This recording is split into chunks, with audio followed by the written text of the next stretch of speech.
മലബാറിന്റെ നെല്ലറയാണ് പൊന്നാനി കോൾ നിലം. BM call മേഖലയിൽ ജലലഭ്യത ഉറപ്പാക്കുന്നതിനും 1 ഇഞ്ച് ഭൂമി പോലും തരിശാകാതെ നെല്ലുൽപാദനം ഉറപ്പാക്കാനും വേണ്ടി ജില്ലയിലെ തന്നെ ഏറ്റവും വലിയ കാർഷിക സംയോജിത വികസന പദ്ധതിയാണ് BM ലിങ്ക് കനാൽ പദ്ധതി. 36 കോടി രൂപയാണ് പദ്ധതിക്കായി സർക്കാർ അനുവദിച്ചത്. 7.5 കിലോമീറ്ററാണ് പദ്ധതിയുടെ വ്യാപ്തി. വെള്ളം ഭാരതപ്പുഴയിൽ നിന്നും അതലോർ ചെറിയ തോട് വഴി അതലോർ അങ്ങാടിയിലെത്തിക്കുകയും തുടർന്ന് കാർഷിക മേഖലകളിലേക്ക് വെള്ളം എത്തിക്കുകയും ചെയ്യും.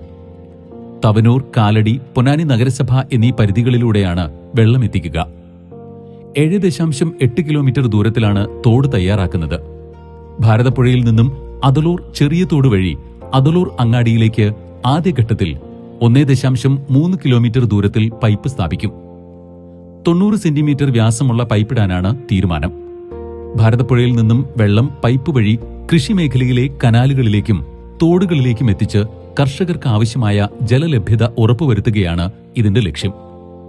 ഗുരുവായൂർ, കുന്നംകുളം, തവനൂർ തുടങ്ങിയ മണ്ഡലങ്ങളിലെ കാർഷിക ആവശ്യങ്ങൾക്ക് ഈ പദ്ധതി ഏറെ പ്രയോജനകരമാകും. മത്സ്യകൃഷി, ചെറുവ്യവസായം, ടൂറിസം തുടങ്ങിയ മേഖലകൾക്ക് ഈ പദ്ധതി ഉപകരിക്കും. പദ്ധതി യാഥാർത്ഥ്യമായാൽ പുഞ്ചകൃഷിയും കോൾ കൃഷിയും സാധ്യമാകും. കോൾ മേഖല കൃഷിക്കാരെ സംബന്ധിച്ചിടത്തോളം ഒരു കേരളത്തിലെ 2ാമത്തെ കോൾ കൃഷി മേഖലയാണ് പൊന്നാനി.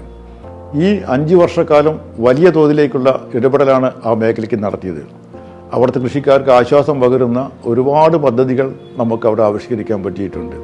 ഇനിയും പദ്ധതികൾ അവിടെ രൂപകൽപ്പന ചെയ്തിട്ടുണ്ട്. നമുക്കറിയാം, കേരള ഗവൺമെൻറ്റിൻ്റെ ഒരു പദ്ധതിയായിട്ടുള്ള link canal, Chamravattam BM link കനാലിൻ്റെ പ്രവൃത്തി 45 വർഷക്കാലം ആയിട്ട് നിരന്തരമായി ആവശ്യപ്പെട്ടുകൊണ്ടിരിക്കുന്ന ഒരു പദ്ധതിയാണ്. VR കൃഷ്ണയിലൂടെ മാസ്റ്റർ പ്ലാനിൽ ഉൾപ്പെട്ട പദ്ധതിയാണ്. ആ പദ്ധതിയുടെ പ്രവൃത്തി നമുക്ക് ആരംഭിക്കാൻ കഴിഞ്ഞു. അതിൻ്റെ പ്രവൃത്തി നല്ല നിലയ്ക്ക് മുന്നോട്ട് പോയിക്കൊണ്ടിരിക്കുകയാണ്.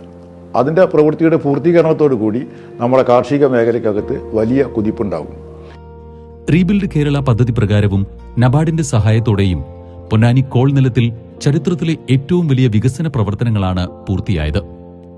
പാടശേഖര സമിതികളുടെയും കർഷക കൂട്ടായ്മകളുടെയും നേതൃത്വത്തിൽ 18 കോടി 37 ലക്ഷം രൂപയുടെ വിവിധങ്ങളായ പദ്ധതികൾ പൂർത്തിയാക്കി.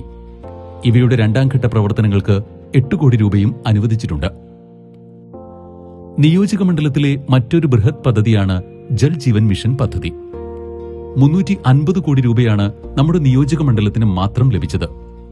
നരിപ്പറമ്പിലെ അത്യാധുനിക ജലസംഭരണിയും വാട്ടർ ട്രീറ്റ്മെന്റ് പ്ലാന്റും പൂർണ്ണമായും സജ്ജമായത് ഇക്കാലയളവിലാണ് എന്നതും എടുത്തു പറയേണ്ടതാണ്.